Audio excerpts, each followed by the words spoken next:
दुर्गा नदी के किनारे बसा एक गांव फूलपुर। गांव में कुछ 100-150 लोग रहते थे। अंजलि, जो कि पास ही के जिले में रहती थी और 12वीं पास कर चुकी थी, उसके पिताजी ने बेटी को जल्दी विदा करने के लिए उसकी शादी फूलपुर गांव के मुकेश से करवा दी थी। मुकेश कभी स्कूल नहीं गया था और इस कारण वो पढ़ा लिखा नहीं था और बाकी गांव वालों की हालत भी मुकेश जैसी ही थी। मुकेश के घर में उसके माता पिता भी रहते थे। सासू माँ, मैं बाहर मंदिर तक जा रही हूँ, आधे घंटे में आ जाऊंगी। अरे अभी कहीं जाने की जरूरत नहीं है, चुपचाप जाके रसोई में रात के खाने की तैयारी करो। और ये घूंघट क्यों हटा लिया है तुमने? क्या पता नहीं कि इस गांव में औरतें बिना घूंघट के नहीं रहती? रात में अंजलि छत पर जाकर अपनी मम्मी से बात कर रही होती है। तभी गांव की 3-4 औरतें उसे देख लेती है और दरवाजे पर आकर उसकी सास से शिकायत करने लगती है। और क्या हुआ? अरे छत पे तो देखो, आपकी बहू मटक मटक के किसी से फोन पर बात कर रही है। दिन भर फोन पे लगी रहती है। अरे कल तो मंदिर के पास वो क्या कहते हैं, सेल्फी ले रही थी। शहर की बहू रखना अच्छा शान की बात है, पर देखना इसके लक्षण से ये तो तुम्हारे परिवार को बदनाम ना कर दे। ये पहली बार नहीं था जब सास से गांव के लोगों ने अंजलि की बुराई या शिकायत नहीं की हो। अब तो ये रोज की बात थी। अंजलि ये सब सुन लेती है। जब वो नीचे जाती है तो मुकेश भी वहां आ जाता है। सास कहती है, बेटा, लोग घर आकर शिकायत करने लगे हैं बहू के कामों की। देख लो, पति हो, संयम से रखो इसे। माँ जी, मैं तो अपनी माँ से बात कर रही थी क्योंकि यहाँ कोई बात करने लायक ही नहीं है और अब मैं माँ के पास ही रहूंगी। वहाँ क्या रहना, वहाँ बाहर के लोग तो ठीक है पर घर के लोग भी इज्जत ना दे सके। अरे नहीं नहीं अंजलि, ऐसा नहीं है, धीरे धीरे सब ठीक हो जाएगा, तुम फिक्र ना करो। अरे बस कुछ बोलना ही नहीं है, सर पे चढ़ा रखा है बहू को। सास मुकेश की नरम बात सुन के वहाँ से मुंह चढ़ाकर चली जाती है। मैं तो कहती हूँ हम दोनों शहर चले जाते हैं। मैं पढ़ी लिखी हूँ, मुझे वहाँ नौकरी भी मिल जाएगी और थोड़े दिनों में आप भी वहाँ कुछ काम ढूंढ लेना। अरे नहीं नहीं अंजलि, हम यहाँ ना गांव का खेत, माँ पिताजी को छोड़कर शहर नहीं जा सकते।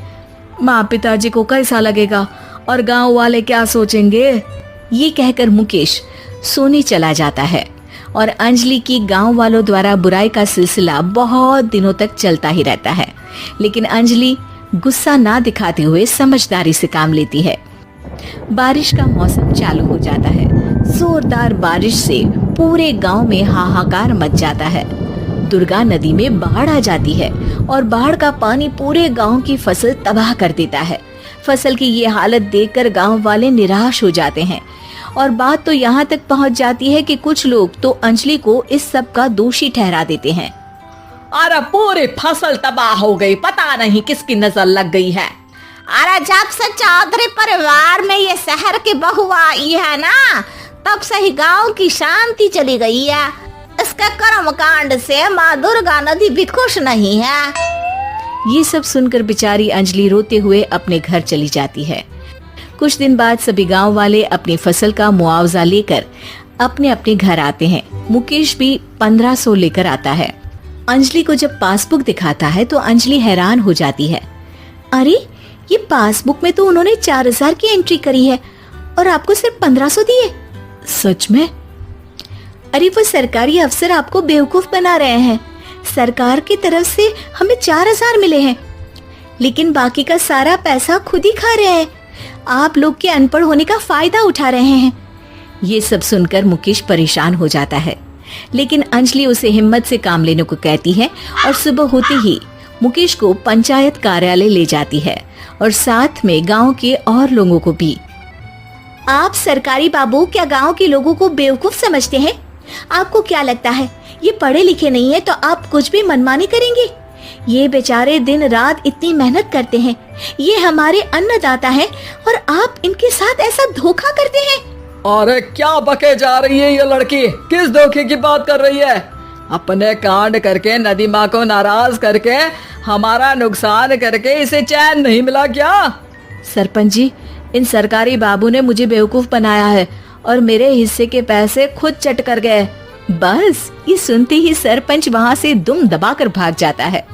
पता चलता है कि जनपद अधिकारियों ने गांव के सरपंच के साथ मिलकर सबके साथ धोखा किया है।